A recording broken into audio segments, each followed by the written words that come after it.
আসসালামু আলাইকুম প্রিয় শিক্ষার্থী বন্ধুরা, যারা বিসিএস এর পুরনো প্রস্তুতি নিয়ে এগিয়ে চলছেন তাদের জন্য ইংলিশ লিটারেচার খুবই গুরুত্বপূর্ণ, কারণ এখান থেকে 15 মার্কের প্রশ্ন করা হয়ে থাকে। আর এই 15 মার্ক যদি আপনার অতি সহজেই করায়ত্ত করতে পারেন তাহলে তো কোনো কথাই নেই। এজন্যই দর্পণ স্কুলে এমন কিছু প্রশ্নাবলী আপনার সামনে তুলে ধরছে যার বাইরে আর কোনো প্রশ্ন করা হয় না। চলুন ভিডিওতে একটি লাইক দিয়ে ধৈর্য সহকারে শুরু করি। 100 নম্বর প্রশ্নটি রয়েছে, water everywhere is not drop to drink, quotation from ST college. Romanticism is mainly connected with love and beauty. Which is known as romantic period of English literature 1798 to 1832. Who of the following was both a poet and painter? Black. The author of Songs of Innocence and of Experience is William Black. Who among the following is not a novelist? William Black. 106 নম্বর প্রশ্নটি রয়েছে, one of the four mentions below is not poet of romantic age. William Black. William Wordsworth is preeminently a poet of nature. 108. The Daffodils is a poem written by William Wordsworth. In I Wandered Lonely as a Cloud, the Daffodils gave the poet a great deal of pleasure. 110 নম্বর প্রশ্নটি যেটি হচ্ছে, William Wordsworth was contemporary Samuel Taylor Coleridge. 111 নম্বর প্রশ্ন যেটি রয়েছে, the solitary reaper is a romantic poet. তারপরে 112 নম্বর যে প্রশ্নটি রয়েছে সেটি হচ্ছে, William Wordsworth was inspired by the French revolution. 113 নম্বর প্রশ্ন যেটি রয়েছে, the literary work Kubla Khan is a verse by Samuel Taylor Coleridge. প্রিয় শিক্ষার্থী বন্ধুরা, এই প্রশ্নগুলি বিসিএস ছাড়াও বেশ কিছু পরীক্ষা এসে থাকে এবং স্পেশাল হচ্ছে বিসিএসের জন্য। আশা করি এর বাইরে থেকে কোনো প্রশ্ন আপনাদেরকে করা হবে না এবং আসবেও না। এজন্য এই প্রশ্নগুলি আপনি আয়ত্তে রাখতে পারেন, তবে আশা করাই যেতে পারে কমন থাকবে ইনশাআল্লাহ। তারপর 114 নম্বর যে প্রশ্নটি রয়েছে, Percy Bysshe Shelley is known as romantic poet.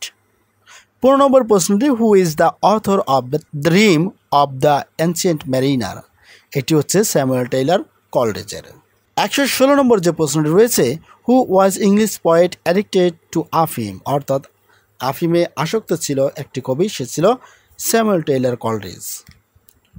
117 number প্রশ্নটি রয়েছে, who wrote Prometheus unbound is Shelley.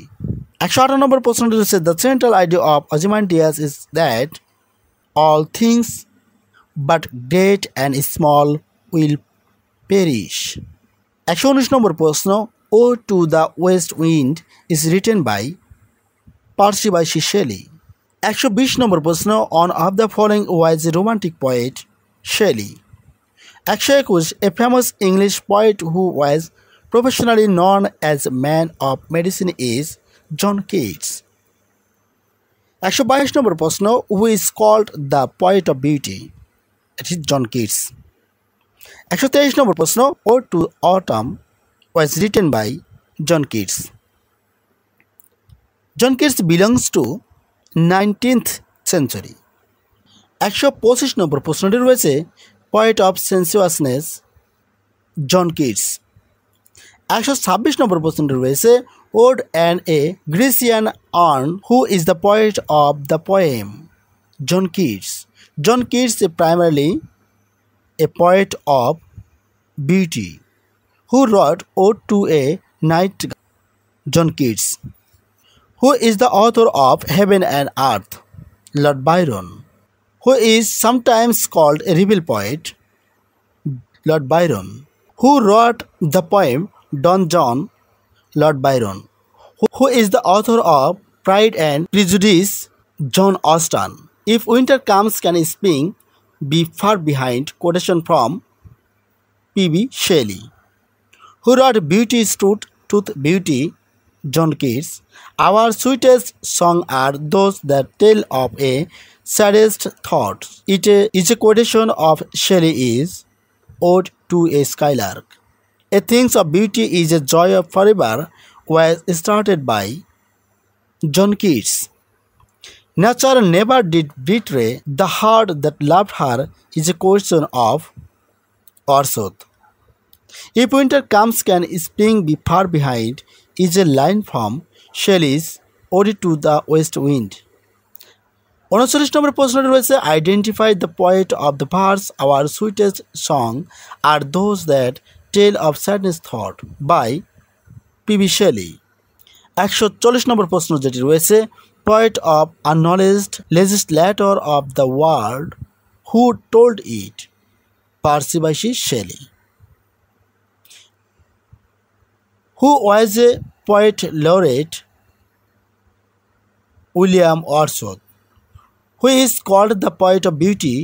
John Keats, who wrote Biographia Literaria St. Coleridge. P.B. Shelley adonized is an elegy on a date of John Keats. 144 number the comparison of unlike things using the words like or as known to be simile. 145 নম্বর প্রশ্ন যেটি রয়েছে ode and immortality is written by William Wordsworth. David Copperfield is a and dash novel, এটি হচ্ছে Victorian novel. 147 নম্বর প্রশ্ন London town is found a living being in the work of Charles Dickens. 148 নম্বর প্রশ্নটি রয়েছে হু রট পেট্রিসিজম, উত্তর C sir Walter Scott. Who excelled in dramatic monologue? Robert Browning. Who wrote the book Ivanhoe? Sir Walter Scott. In what century was the Victorian period? 19th century. প্রিয় শিক্ষার্থী বন্ধুরা, English literature থেকে এই ছিল প্রশ্ন। আশা করি এর বাইরে থেকে কোনো প্রশ্ন আমাদেরকে আসবে না। এই প্রশ্ন যদি আপনি আয়ত্তে রাখতে পারেন তবে আশা করা যেতে পারে এখান থেকে কমন পাবেন ইনশাআল্লাহ। আপনার সুস্বাস্থ্য কামনা করছি এবং দর্পণ স্কুলের পাশে থাকার জন্য আপনাকে আন্তরিক মোবারকবাদ জানাচ্ছি। সেই সাথে পরবর্তী নতুন এপিসোড এবং নতুন কোনো তথ্য জানতে আমাদের সাথেই থাকবেন। ততক্ষণ পর্যন্ত ভালো থাকবেন, সুস্থ থাকবেন, সেই শুভকামনা আমি আজ বিদায় নিচ্ছি। খোদা হাফেজ।